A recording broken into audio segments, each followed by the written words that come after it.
Hello everyone, and welcome. I'm Ryan, and today I'm going to show you a demo of the Fluid Mechanics Research Laboratory here at Tennessee Tech.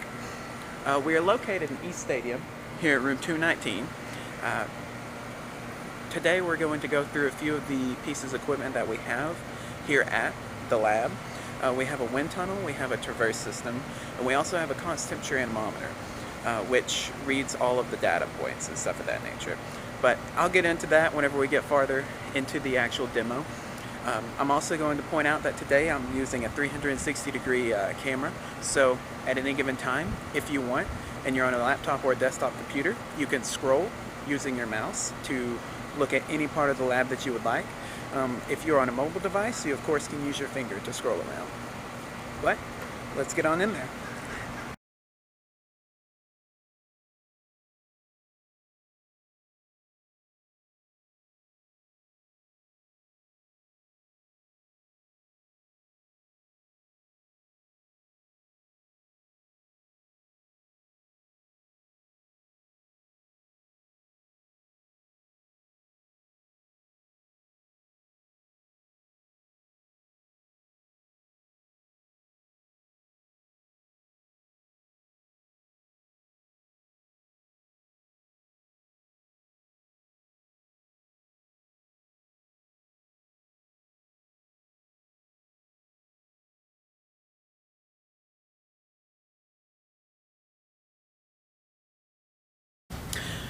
So to start off, we're going to take you through a little bit of a tour of the wind tunnel in the lab here.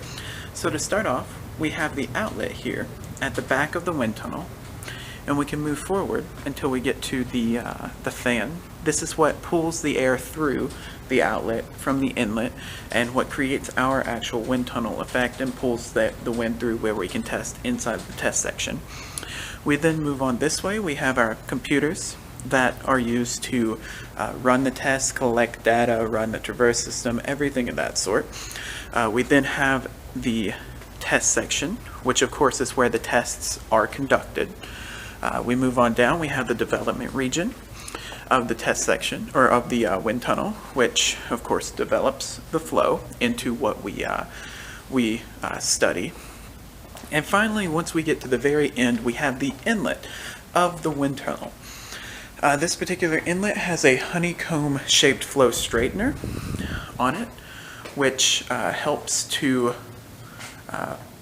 make the flow more uniform and flow correctly through the wind tunnel.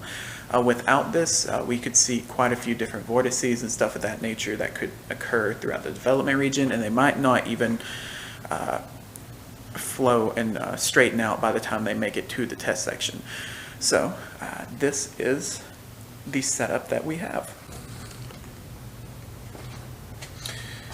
The first piece of equipment that I'm going to show you is called the traverse system. The traverse system moves a probe to different points inside of a grid. This grid is defined by the user and is sent there in a MATLAB code.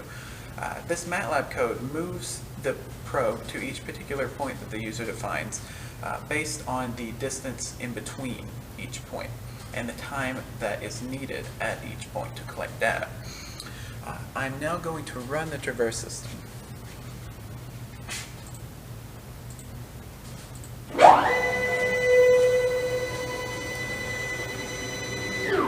As can be seen, the traverse system moves to its first initial point to take data. It then moves to a new point to collect a new set of data for that particular place in the test section. There's a time in between that is used to collect data. In this given test, it is approximately 3 to 4 seconds. The distance in between is about ½ an inch on this test as well.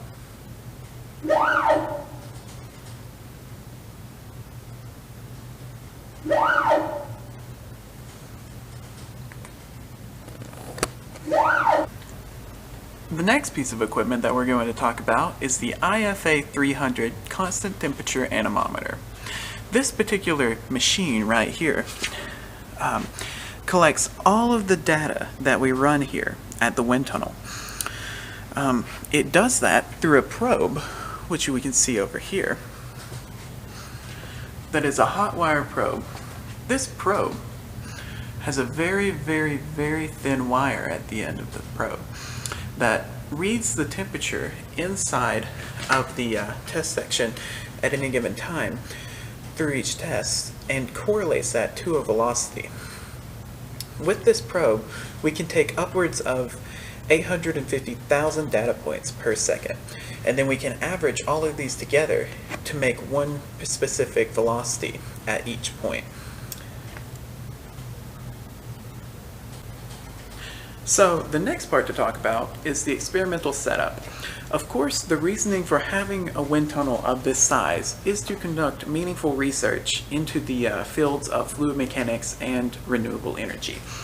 To do this, we have to have certain experiments that we can run to collect data and conduct this research. Inside of our test section here, it is completely made of plywood. The reasoning for this was so that we could drill holes and put screws in to hold experimental setups that we would like to run here. One of those in particular that we can see here is the wind turbine that is located here. Of course, a wind turbine in the field can be anywhere from between 150 meters to 200 meters tall. Of course, since the test section is 1.25 meters by 1.25 meters, we cannot do any tests on a wind turbine of actual size. Therefore, we have to scale it down. This particular turbine is 0.5 meter in diameter, and we use this for many different research opportunities, such as researching weight control or power efficiency of a turbine.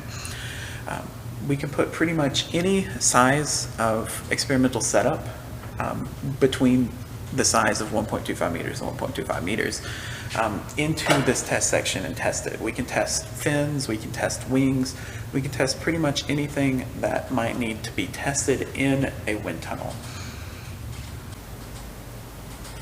Once the experimental setup is ready, the next thing to do is run a test and collect data. So to do this, we have two particular ways that we can control the wind tunnel. The first is with a variable frequency drive. This particular drive can change the frequency of the fan from 20 hertz to 60 hertz, which is quite a difference in speed. We also have a variable pitch controller, which we can change the pitch of the blades inside of the test section as well. This will give us a very, very high variety of speeds where that the user that needs to determine what their test needs to be run at can determine what speed they need very, very easily. Now I'm going to run a small test for you. Let me get that set up and get back with you.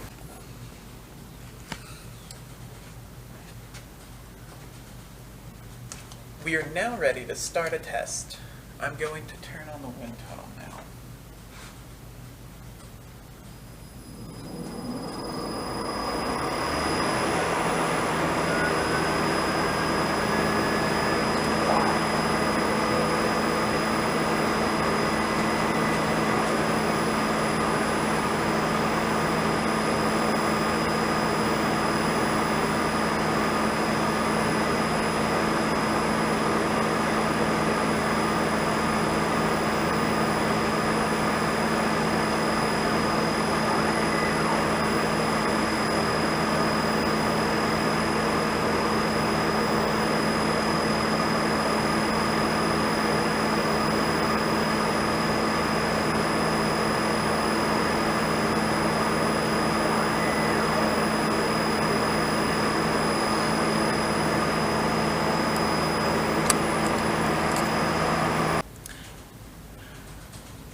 After a test is complete, we then can do a post-analysis of the data that was collected.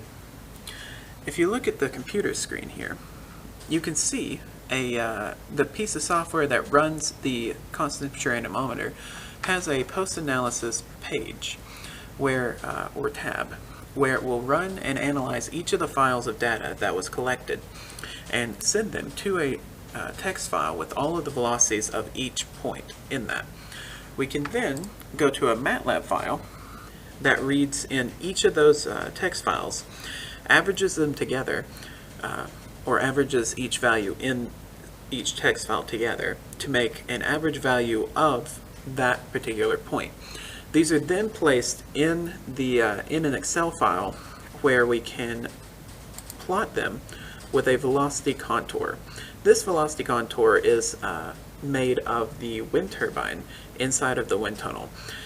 The darker colors indicate a slower speed, whereas the very center is much slower than the outside. We can see this because a wind turbine creates a wake behind it, which is a highly turbulent low velocity flow at the center of the test section. So that is what we are seeing here.